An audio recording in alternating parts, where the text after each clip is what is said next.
Are you a podcaster? Maybe you've got that big idea and you're looking for a network to join. The multi-award-winning Ozcast Network can get your content to eyes and ears all over the world. Join now for the first month free, and you could be featuring this sound at the beginning of your podcast. Ozcast. Simply head to ozcastnetwork.com for details. All right, everybody, welcome back. Today, we're going to try to untangle this whole U.S.-Mexico trade situation. Yeah, it's pretty tangled. It really is. Last month, it seemed like we dodged a bullet with those tariff threats. Mexico sent troops to the border and things calmed down. But now, we're right back in the thick of it. Feels like we hit rewind. Back to square one. March 4th, deadline looming. President Trump threatening that 25% tariff on all Mexican imports. So avocados, tequila, car parts. Everything. Everything. Wow. So remind us again, what exactly is driving this? What's Trump's justification for these tariffs? The big three. Migration, drug trafficking, specifically fentanyl, and that U.S. trade deficit with Mexico. Same song, different verse. But is he actually going to do it this time? I mean, slapping tariffs on everything? That just seems a bit much, even for him. Hard to say for sure. I mean, he's used tariffs as leverage before. Some people think it's just a negotiating tactic. Put the pressure on, get a better deal. But others are, they're seeing this as part of a bigger shift in U.S. trade policy. A shift toward what? Well, toward this America First approach, prioritizing regional agreements like the USMCA over traditional global trade relationships. So how's Mexico responding to all this, specifically President Sheinbaum? She's walking a tightrope, that's for sure. On the one hand, she's saying, we can work this out. She's projecting confidence, even hinting at calling Trump directly. Going straight to the top, that's bold. Yeah, shows you how seriously she's taking this threat. But she's not just talking tough, she's also laying out the potential consequences. Job losses in the U.S., higher prices for consumers, trying to show the real-world impact of these tariffs. Right, because nobody wants to pay more for their avocados, right? Exactly. But beyond trying to prevent this immediate crisis, it seems like she's playing a longer game here. She keeps emphasizing the importance of protecting the USMCA. Okay, but how exactly does she plan to do that with all this pressure from the U.S.? Well, think about it. What's the best way to make the USMCA more appealing? Make trading with other countries less so? Wait, you mean tariffs on China? Bingo. It's risky, but it kind of makes sense strategically. Mexico makes it more expensive to buy stuff from China, and suddenly U.S. goods become more competitive. So basically, Mexico's being forced to choose sides in this U.S.-China trade war. Oof, that's got to be a tough position to be in. Tough is an understatement. And it raises a huge question about, what does this mean for the future of global trade? Are we entering a new era where regional agreements like the USMCA are going to overshadow these traditional global trade relationships? Whoa, that's a big question. But before we get too lost in the future, let's bring it back to Mexico's present predicament. We've got this deadline looming, potential tariffs from both sides. What's really at stake for Mexico here? Why is Sheinbaum seemingly so focused on appeasing Trump and saving the USMCA? I wouldn't necessarily say it's about appeasing anyone. The USMCA is vital to Mexico's economy. Billions, no trillions of dollars in annual trade. Countless jobs. Entire industries depend on this partnership. So losing access to the U.S. market, even partially, that would be disastrous. But it can't just be about the economic hit, right? You're right. It's bigger than that. If things go south with the U.S., Mexico's position on everything weakens. Immigration, security, you name it. It's like their bargaining power on every issue is tied to keeping the U.S. happy with trade. Right. And that's why this whole China tariff thing is so interesting. It's like Mexico saying, look, we're with you. We'll make tough choices, even if it upsets other players. So is this China tariff talk just a bluff to get leverage with the U.S., or is she serious about this? She did bring this up with President Xi at the G20 Summit. Wasn't just a casual mention. It seems like she's actually laying the groundwork for this. Wow, talk about high-stakes poker. It's like Mexico is playing chess while everyone else is playing checkers. Totally. And it really gets to the heart of what makes this whole situation so fascinating. Mexico's got to find a way to keep both the U.S. and China happy in the middle of this trade war. It's like you're trying to host a peace summit on a seesaw. And all this is happening with the USMCA looming in the background. The agreement that was supposed to bring stability is now a source of major tension. The irony is not lost on me.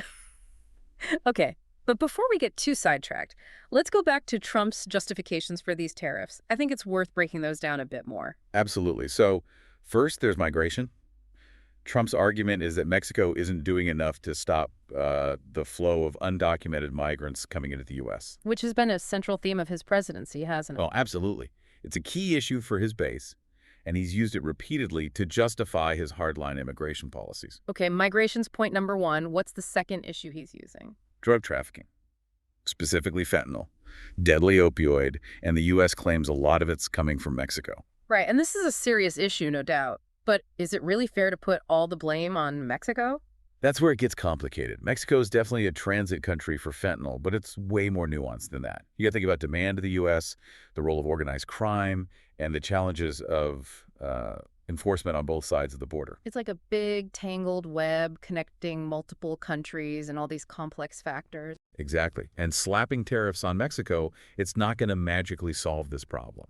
You need cooperation, intelligence sharing, a multifaceted approach that tackles both supply and demand. So it's not a simple fix. It seems like these tariffs are more about sending a message than actually solving anything. That's a valid interpretation. And it brings us to Trump's third justification, the trade deficit. The trade deficit. Yeah. Now, for our listeners who aren't economists, can you explain that in a way that doesn't make their heads spin? Sure. In simple terms, a trade deficit means that the U.S. is buying more stuff from Mexico than it's selling to them. Like, spending more money at the grocery store than you're earning at your job. Perfect analogy. And for Trump, this deficit, it's a symbol of unfair trade practices, a loss for the U.S. economy. He thinks slapping on tariffs will reduce the deficit and bring back jobs. But isn't that a little oversimplified? I mean, trade's complex. Lots of factors contribute to a deficit. You're absolutely right. A trade deficit isn't always bad, and it often reflects broader economic trends, like differences in consumer spending or the relative strengths of currencies. So it's not as simple as saying Mexico's winning and U.S. is losing. Exactly. Trade is rarely a zero-sum game. And while there are definitely winners and losers in any trade relationship, got to look beyond the simple metrics and consider the bigger economic and political context. Okay, so we've broken down Trump's three main reasons for these tariffs. Now let's shift gears and talk about what these tariffs could actually mean for everyday people. Right, let's talk about the human side of this trade war. Easy to get lost in all the talk about tariffs and deficits, but ultimately it's real people who feel the effects of these policies. So let's get specific. How could these tariffs hit consumers and workers on both sides of the border? Well, for starters, get ready for price hikes on a whole bunch of stuff. Avocados, tomatoes, cars, electronics. All that could get more expensive for American consumers if those tariffs on Mexican imports hit. And on the Mexican side, businesses that depend on exports to the U.S., they'd be in trouble, right? Job losses, economic hardship. Absolutely. And it's not just about the direct impact on those industries. There could be a ripple effect throughout the whole economy. For instance, let's say a factory in Mexico that makes parts for, I don't know, American cars has to shut down because of the tariffs. Well, that disrupts the whole supply chain. Delays, price increases for American car buyers. Precisely. And those price increases hit lower-income families hardest because they're spending a bigger chunk of their income on essential goods. So this isn't just about abstract economic numbers. This is about real people's lives and livelihoods. It is. And we can't forget about those communities along the border where families and businesses have ties on both sides. Right. They rely on that free flow of goods, services, and people back and forth between the U.S. and Mexico. Tariffs and trade barriers, that could really mess things up for them. Absolutely. Think about it. For people in those communities, it's not just about economics. It's about culture, family, community. These tariffs could literally tear those communities apart. A stark reminder that trade policy isn't just numbers on a spreadsheet. It's about people's lives. You got it. And that's what makes this situation so complex. We've got clashing economic interests, political maneuvering, and the very real human cost of all these decisions. And it's all happening against the backdrop of this shifting global trade landscape. It's a lot to process. But I think we've done a good job of laying out the scene and introducing the main players and their motivations. I agree. We've explored why Trump's pushing for these demands, the pressure Mexico's facing, and the potential consequences, both economic and, human. So for our listeners, what are the key takeaways from this first part of our deep dive? What should they be watching for as this story unfolds? First, watch the calendar. March 4th, that's D-Day. Will there be a deal, or do those tariffs go into effect? That's a turning point that could determine the course of U.S.-Mexico trade for years to come. And even if they manage to avoid a disaster this time, this whole episode, it's exposed some deep cracks in the U.S.-Mexico relationship, wouldn't you say? Absolutely. Even if they strike a deal, those underlying tensions, those structural issues, they're not going away overnight. Right, so even if they reach a deal, the story's not over. Not by a long shot. Yeah. And those issues are going to have to be addressed if we want to have a more stable and mutually beneficial trade relationship between the U.S. and Mexico going forward. You know, before the break, we were discussing those underlying tensions in the U.S.-Mexico relationship. And this whole situation really kind of shows just how much power the U.S. holds in this partnership. No kidding. Mexico really is stuck between a rock and a hard place. So what can they even do? What options do they have? We've talked about these tariffs on China. Are they really going to go through with that? It's high risk, high reward, right? Remember that chat Sheinbaum had with President Xi at the G20? That wasn't just casual conversation over cocktails. She was making a point. Are you a podcaster? Maybe you've got that big idea and you're looking for a network to join. The multi-award-winning Ozcast network can get your content to eyes and ears all over the world. Join now for the first month free, and you could be featuring this sound at the beginning of your podcast. Ozcast. Simply head to ozcastnetwork.com for details. But is it a bluff or is it a power move? We'll see. Guess we'll have to wait and find out.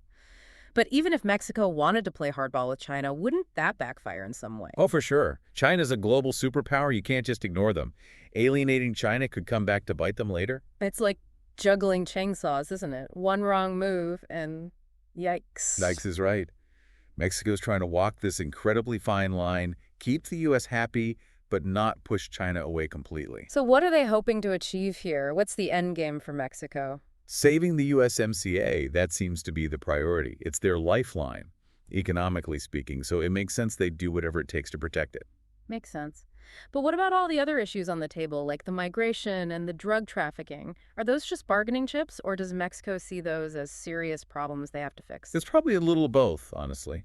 They might be using those as leverage, but Mexico can't just ignore those problems completely, not if they want a good relationship with the U.S. True. Even if they manage to avoid these tariffs for now, they're still going to have to deal with those problems eventually. Exactly.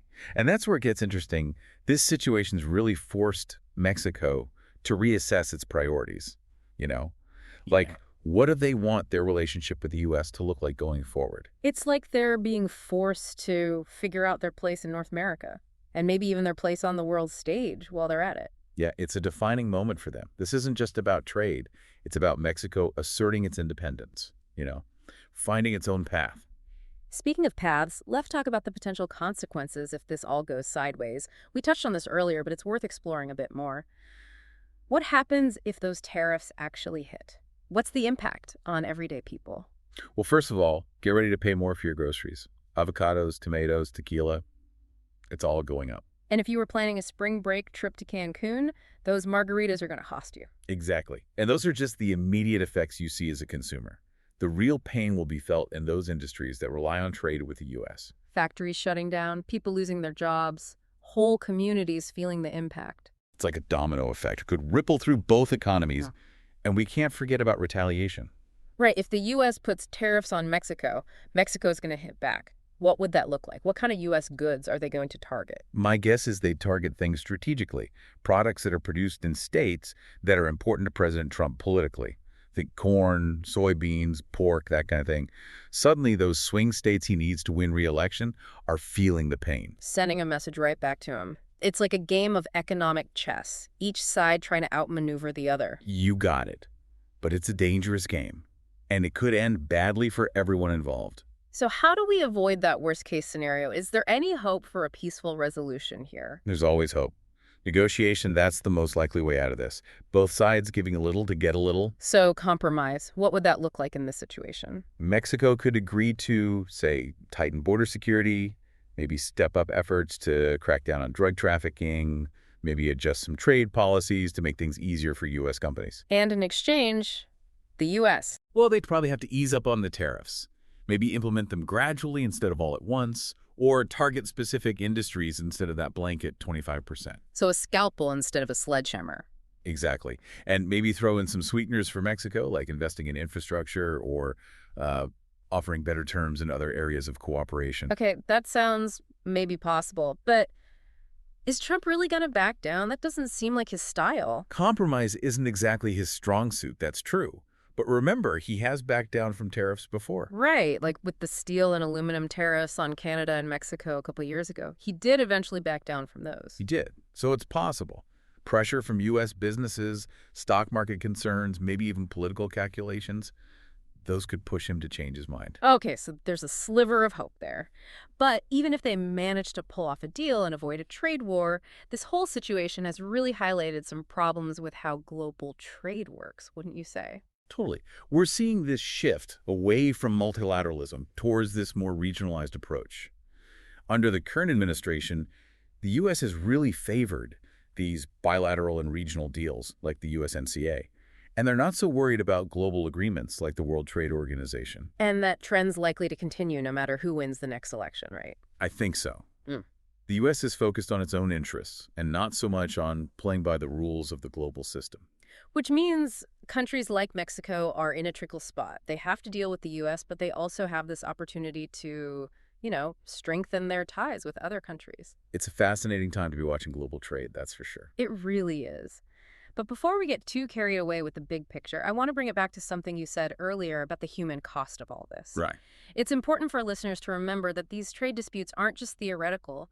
They have real impacts on real people. Absolutely. It's easy to get caught up in the numbers and the politics, but there are human beings behind those statistics.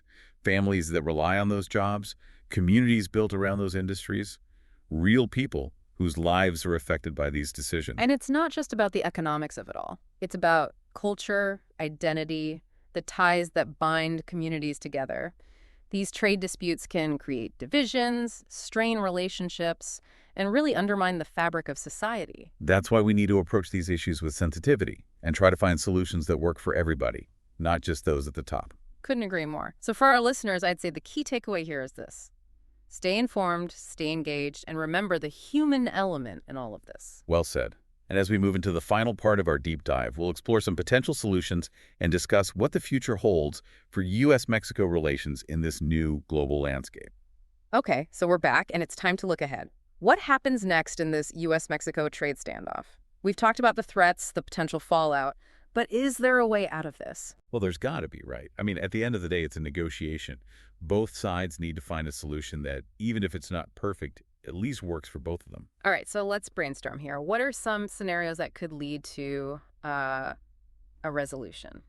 The most likely scenario, and the best case scenario, is some kind of negotiated settlement. Each side gives a little to get a little. Okay, sounds reasonable enough, but what exactly are we talking about here? What would those concessions look like? Well, on Mexico's side, they might agree to tighten up border security, maybe even ramp up their efforts on that drug trafficking front, maybe adjust some trade policies to benefit U.S. companies, make things a little easier for them. And on the U.S. side, I can't see Trump backing down completely without getting something in return. You're right, he probably won't just drop the tariffs entirely. Yeah. But maybe he scales them back. Instead of that big 25% all at once, maybe a more gradual approach, or target certain industries instead of everything. So a more strategic approach, a little more finesse. Exactly. And maybe offer Mexico some incentives, more investment in infrastructure, better terms in other areas of cooperation. Sweeten the deal a bit. Okay, that's a possibility. Are there any other scenarios we should consider? There's always the chance, and I'll admit it's slim, that the U.S. just backs down completely. Seriously. Trump waving the white flag on tariffs? That's hard to picture. Yeah, it goes against his usual style. But look, it has happened before. Remember that whole steel and aluminum tariff thing with Canada and Mexico? He did eventually back down from those. True, true. But I have a feeling domestic politics and maybe even concerns about the stock market, those might have more influence on his decision than any goodwill towards Mexico. You're probably right about that. Those are definitely factors he has to think about. But hey, let's be optimists for a minute. Let's say the most likely outcome is that negotiated settlement. Fingers crossed. But just in case, let's talk about what happens if neither side budges. What if we end up in an all-out trade war? That's the nightmare scenario, right? Those tariffs hit, both sides start retaliating, and you get this spiral of economic damage that's really hard to stop. Prices skyrocket, supply chains break down, businesses go under, people lose their jobs. It would destabilize both countries and probably even further. And it's not just an economic problem either. Think about the human side of it, especially in those border communities. Family separated, businesses struggling. Absolutely. The human cost would be huge. And this wouldn't just affect the U.S. and Mexico, a trade war between these two. It would ripple through the whole global economy. So this is about way more than just avocados and tequila getting more expensive. This could seriously impact the global economy as a whole. No doubt about it. Which is why it's so important for everyone to understand what's happening here and what's at stake. Well, I think we've done a good job of laying out the different possibilities and what each one could mean. But as we wrap up today, I want to leave our listeners with one final thought. I'm listening. This whole USMCA situation and this trade standoff, it's just one piece of a much bigger story about how global trade is changing. We're living in a time where everything's in flux. Political alliances, technology, the rise of protectionism. And in the middle of all that, you have countries like Mexico trying to find their footing, trying to figure out how to protect their own interests while also building strong partnerships that will help them thrive in this new world order. It's a balancing act, for sure. And the choices they make, how all this plays out, it'll have big consequences, not just for North America, but for everyone. Absolutely. So to everyone listening, stay informed, stay engaged, and stay curious. The rules of global trade are being rewritten as we speak.